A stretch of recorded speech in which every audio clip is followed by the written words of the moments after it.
पाकिस्तान से आजाद होकर 16 दिसंबर 1971 के दिन बांग्लादेश का निर्माण हुआ। इसके बाद उसने तरक्की की जो इबारत लिखी उसमें पाकिस्तान भी पीछे रह गया। जीडीपी ग्रोथ और प्रति व्यक्ति आय जैसे आर्थिक मोर्चे पर उसने काफी हद तक तरक्की की, लेकिन अब जो बांग्लादेश का हाल हुआ उसने उसे दशकों पीछे जाने पर मजबूर कर दिया। पूरा मुल्क हिंसा की आग में झुलस रहा है। शेख हसीना को प्रधानमंत्री पद से इस्तीफा देकर देश तक छोड़ना पड़ा। हिंदू अल्पसंख्यकों के खिलाफ भी लगातार हिंसा की खबरें आ रही हैं। इससे जाहिर होता है कि बांग्लादेश भी तरक्की की राह छोड़कर पाकिस्तान की तरह कट्टरपंथ के रास्ते पर आगे बढ़ रहा है।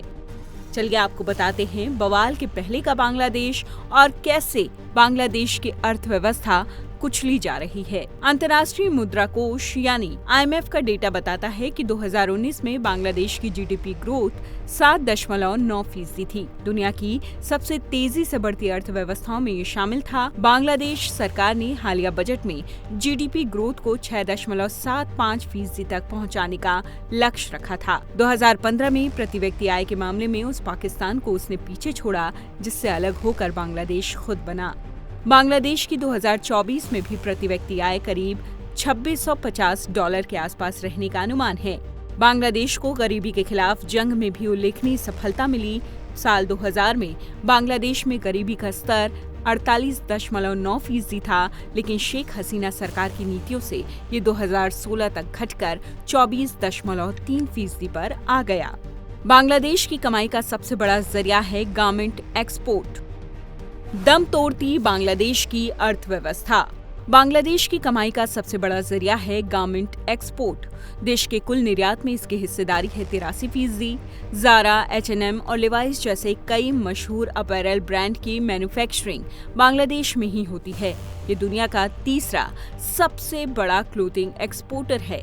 यहाँ से सालाना तकरीबन $5 अरब की मर्चेंडाइज एक्सपोर्ट होती है, लेकिन हालिया हिंसा और सियासी उलट-पुलट से बांग्लादेश का एक्सपोर्ट बुरी तरह प्रभावित हुआ है। अब अगला सवाल ये उठता है कि क्या दूसरा पाकिस्तान बन जाएगा बांग्लादेश?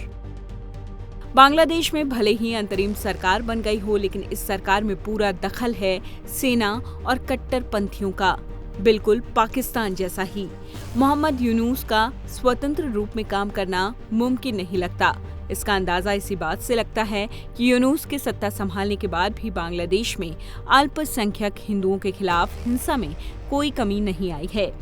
प्रधानमंत्री नरेंद्र मोदी ने भी यूनुस को बधाई संदेश में हिंदुओं की सुरक्षा सुनिश्चित करने की बात कही थी। इसका मतलब साफ है कि पिछले 5 दशक से भारत के करीबी सहयोगी रहे बांग्लादेश के साथ अब हमारे रिश्ते पाकिस्तान की तरह ही तल्ख हो सकते हैं।